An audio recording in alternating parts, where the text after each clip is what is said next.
कितना पैसा आपको लगता है और कितना में आपने खर्च किया है, इसके मुताबिक एक पूरा सुप्रीम कोर्ट में PIL होना चाहिए। अंकल भी बोलेंगे, रिकॉर्ड करिएगा। हाँ जी साहब, बताइए आपको क्या परेशानी है? मुझे भी नहीं मिला।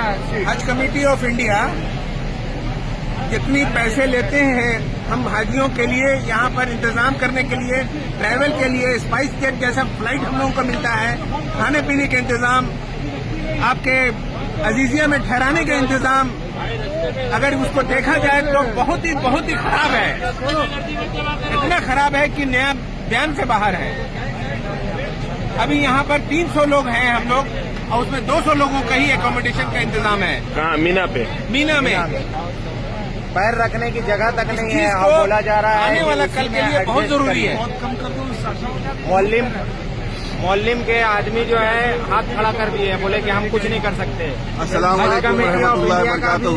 कोई डायरेक्ट बात किया हूँ तो बोलते हैं कि हम कुछ नहीं कर सकते, आप एडजस्ट करिए। यहाँ 300 आदमी हम लोग आए हुए हैं 397 से बिल्डिंग से, और यहाँ पर जो है 200 आदमी का इंतजाम किया है। उसमें मस्तूरात भी है और जेंट्स भी है, दोनों मिला करके 300 आदमी हम लोग बिल्डिंग में है। पर यहाँ पर ही हम लोग 200 मस्तूरात और क्या बोलते हैं कि जेंट्स को मिला करके 200 आदमी का ही इंतजाम है। बाकी 100 आदमी बाहर ऐसे ही घूम रहे हैं, एक कपड़े चढ़े हुए हैं। और जब बात करने के गिजर हुआ तो बोलते क्या है कि आप एडजस्ट करो।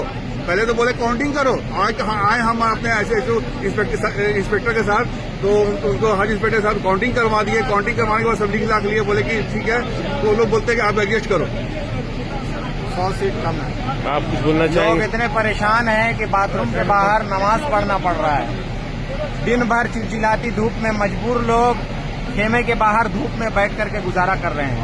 हज कमेटी ऑफ इंडिया जो हमसे पैसे लेती है, अभी लगभग 3,60,000 के आसपास लिए है हज कमेटी ऑफ इंडिया।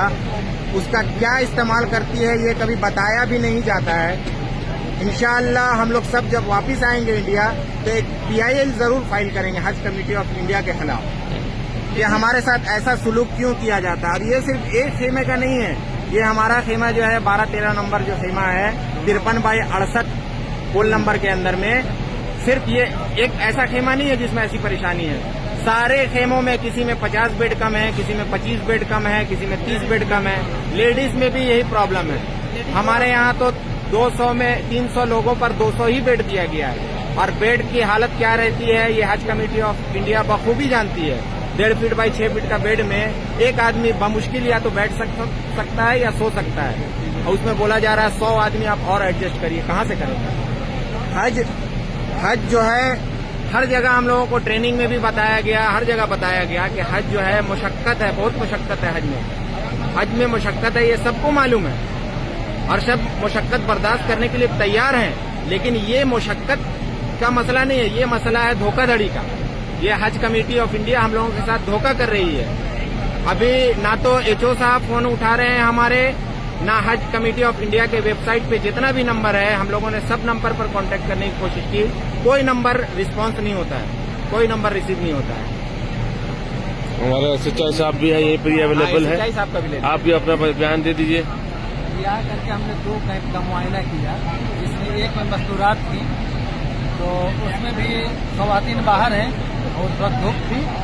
उसमें इन्होंने बताया कि नहीं, और दूसरे बिल्डिंग की महिलाएं आ गई हैं। जबकि हमने जा करके सबका मिलान किया, सब हमारे बिल्डिंग की थी।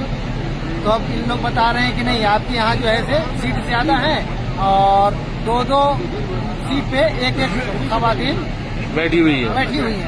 उनको हमने गिन करके दिखलाया। गिनती करने के बाद कुल 72 सीट 72 बेड संख्या 13 नंबर संख्या कैंप नंबर 13 में कुल 72 सीटें थी। और